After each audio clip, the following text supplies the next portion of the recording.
안녕하세요. 토요미스테리 디바달리아입니다.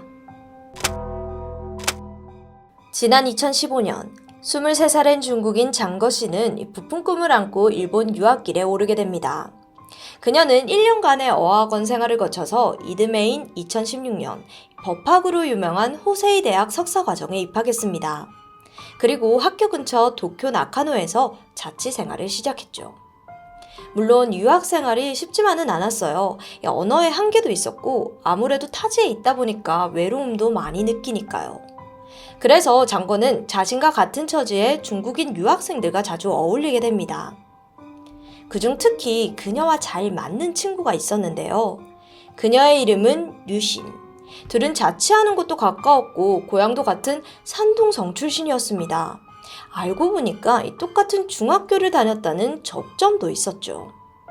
그렇게 둘은 서로 의지하면서 함께 유학 생활을 헤쳐나갔습니다. 그러던 2016년 9월, 류신이 장거에게 도움을 요청했는데요. 당시 류신은 3개월 전인 6월부터 같은 대학교에 다니는 중국인 유학생 천스펑과 만나면서 동거를 하고 있었습니다. 근데 다툼이 잦아지면서 이 남자친구의 폭력성을 알아차리게 된 거예요. 결국 남자친구와 헤어지면서 같이 살던 집을 나오게 된 류신. 그 후 아르바이트를 하던 이 식당 사장님 집에서 머무르게 됩니다. 하지만 언제까지고 사장님에게 신세를 질 순 없는 노릇이고 또 혼자 살기에는 너무 불안했어요. 왜냐하면 이 남자친구인 천스펑이 이별 후에도 굉장한 집착을 보였기 때문입니다. 결국 류신은 고민 끝에 친구인 장거에게 함께 지낼 것을 부탁하게 돼요. 장거는 사연을 듣고 류신을 안심시키며 선뜻 그녀의 집을 내주었고 그렇게 9월 2일부터 둘은 룸메이트로 지내게 됩니다. 하지만 류신이 어디에 있든 이 전 남자친구의 스토킹 행각은 멈추지 않았습니다. 그녀는 장거의 집까지 찾아와서 문을 마구 두드리며 소란을 피우기도 했고요. 둘을 몰래 숨어서 지켜보기도 했죠. 그렇게 두 달이 흐른 11월 2일 오후 3시. 천스펑이 또다시 장거의 아파트에 찾아왔습니다. 당시 집에는 장거 혼자 머무르고 있었는데요. 계속 찾아오니까 너무 화가 나잖아요. 그래서 장거는 경찰에 신고해서 도움을 받고자 했죠. 그리고 류신에게 문자로 이 상황을 알렸고요. 야, 네 남친 또 왔어. 나 이번에 신고한다. 근데 류신의 태도가 좀 이상합니다. 그녀가 오히려 신고를 만류하는 거예요. 알고 보니까 경찰이 출동하면 자신이 장거의 집에서 쫓겨날까봐 두려웠던 겁니다. 왜냐면 그녀는 계약서상 이 아파트에 거주자로 등록된 상태가 아니었거든요. 따라서 집주인이 알게 되잖아요. 그럼 친구와의 동거가 끝날 수도 있었죠. 류신은 메시지로 일을 크게 벌이고 싶지 않다면서 장거를 설득했습니다. 결국 마음이 약해진 장거가 경찰에 신고를 포기하게 되죠. 그날 밤 류신은 알바가 끝나고 밤 11시가 되어서 귀가를 해야만 했습니다. 하지만 그녀는 오후의 소란으로 잔뜩 불안한 상태였는데요. 그래서 장거에게 자신을 마중 나와달라고 부탁을 합니다. 밤 11시 10분, 장거는 아파트 근처에서 류신을 기다렸습니다. 그리고 어느덧 자정이 지난 11월 3일 12시 5분, 장거와 류신은 함께 만나 아파트에 도착했는데 두 사람이 돌아간 집에는 악몽이 기다리고 있었습니다. 천스펑이 아파트 현관 근처에서 미리 잠복해 있었던 겁니다. 그의 손엔 칼이 들려 있었죠. 천스펑을 먼저 발견한 것은 장거였습니다. 그녀는 천스펑과 실랑이를 벌였는데 그 사이 앞서가던 류신이 먼저 현관으로 들어가 버리는 거예요. 그리고는 이내 문을 잠궈버립니다. 이때 장거가 빠르게 문틈으로 발을 들이밀었어요. 자기도 들어가려고 했었던 거죠. 근데 류신은 장거를 매몰차게 밀어버립니다. 그렇게 장거는 문 밖에 홀로 남겨지고 말아요. 결국 천스펑은 장거를 인질로 잡았습니다. 그리고는 류신에게 나와서 이야기하자며 소리치는데 근데 류신이 아무런 반응이 없는 거예요. 천스펑은 열이 받았죠? 그리고는 그 분노를 아무런 관련도 없는 류신의 친구 장거에게로 향했습니다. 천스펑은 칼을 꽉 잡아들더니 장거의 목 부위를 12차례나 찔렀습니다. 그녀는 목에 10cm가 넘는 상흔을 입고 쓰러져 버렸죠. 자, 그럼 이때 류신은 뭘 하고 있었던 걸까요? 놀랍게도 류신은 문을 잠근 채로 장거를 구하기 위해 그 어떠한 행동도 하지 않았습니다. 물론 칼을 든 가해자가 날뛰고 있는 상황에서 문을 열고 나오는 것도 쉽지만은 않았을 거예요. 근데 류신의 행동이 충격적이었던 점은 장거가 쓰러질 때까지 신고조차 하지 않았다는 거예요. 게다가 계속해서 천스펑과 장거를 한 공간에 방치했던 겁니다.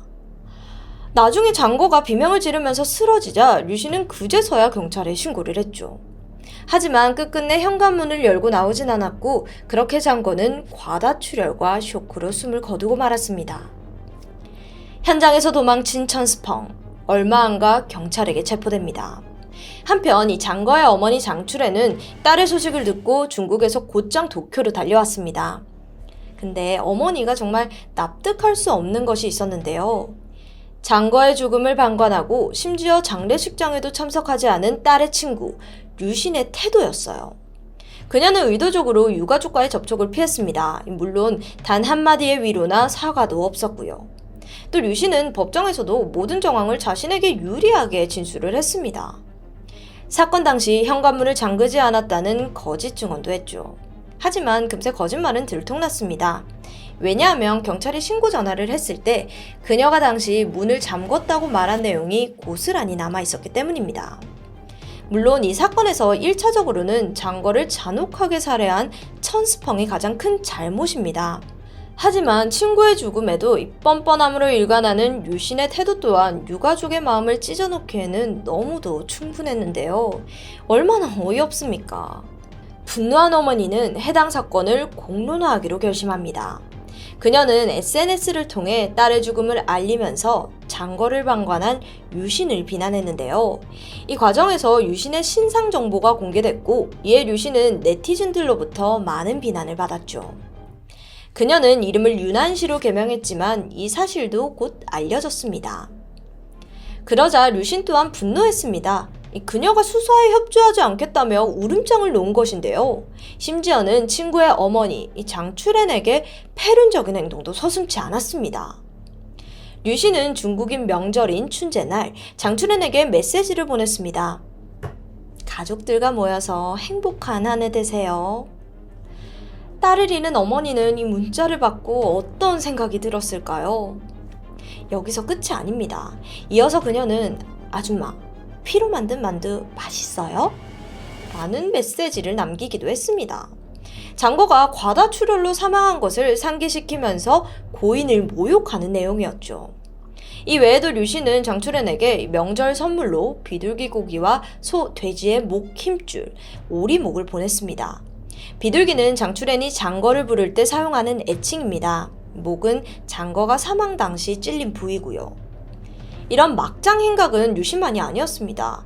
류신의 가족들 또한 장추렌에게 장거가 명이 짧아서 죽은 거지 우리 류신과는 아무런 관련이 없다라는 막말을 하기도 했죠. 사건 9개월 후인 2019년 중국 언론의 주선으로 류신과 장추렌이 만나 대화를 시도하기도 했습니다. 근데 류신은 끝끝내 자신의 억울함과 피해만 호소할 뿐 미안함은 보이지 않았는데요. 그래서 둘 사이에는 이 감정적인 불화만 더욱더 깊어져 갔습니다. 류신은 오히려 장추렌을 향해 죽은 딸을 팔아 돈 버는 엄마라면서 매도하기도 했고요.